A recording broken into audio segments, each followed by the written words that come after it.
250,000 small businesses here in the UK are being denied access to government financial aid. These are the SMEs that represent 98% of our economy. They're the lifeblood and the backbone of the cities that we live in, and yet they are being denied access to the financial aid that could actually save them. But it gets worse. The National Audit Office here in the UK has just come out with a report that says the following: 60% of the loans that have already been made may fail due to minimal credit checks and also fraudulent applications. Fraudulent applications. It's all going to potentially cost the government £26 billion.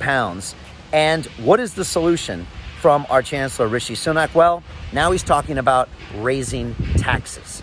And that's the last thing that we need in order to kickstart the economy of London and of Britain that is in very, very dire straits at this point. But we know that our government seems to only have one solution when they see problems on the horizon. And this was highlighted at the Tory conference yesterday when our Prime Minister said there is, quote, no alternative to lockdown enforcement.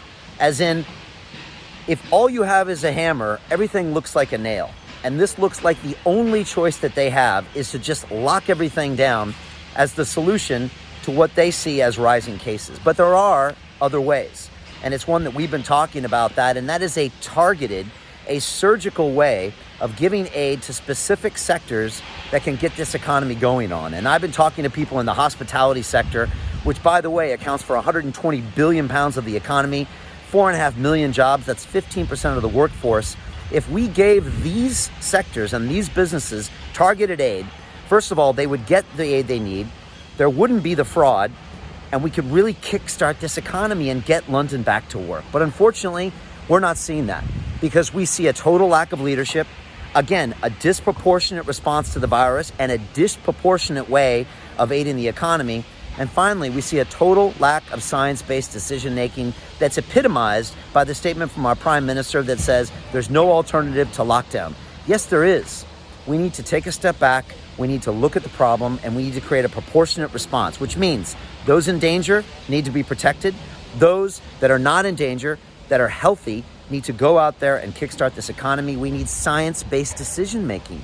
Let's not shut down our theaters, our cinemas, our hospitality sectors when we can create protocols that will keep everyone safe and keep this economy going, which is what keeps the city going. It's what keeps us healthy mentally and physically. And finally, we need some leadership. How come I am not hearing these messages from our mayor of London? How come I'm not hearing this from our prime minister? All they seem to be able to do is lock things down. That's all they know how to do, and that is not the way to solve the problems that we're in right now. I'm very curious to hear your comments and thoughts. Please leave your comments below. If you think someone needs to hear this video, please share it. I'm trying to have these conversations and these discussions. I'm diving into the data to find out what's really going on, but I'm quite honestly frustrated because I don't see change happening and I don't see the hard decisions being made. I don't see leadership. I don't see a proportional response, and I don't see science-based decision-making. Help me make this stuff happen. Please leave your comments below, share this video, and help me find solutions. I'm looking forward to getting things back on track and finding a way forward. Thank you for your time. Leave your comments below, and we will figure this out together. We need a new direction, but I'm confident that we can get there.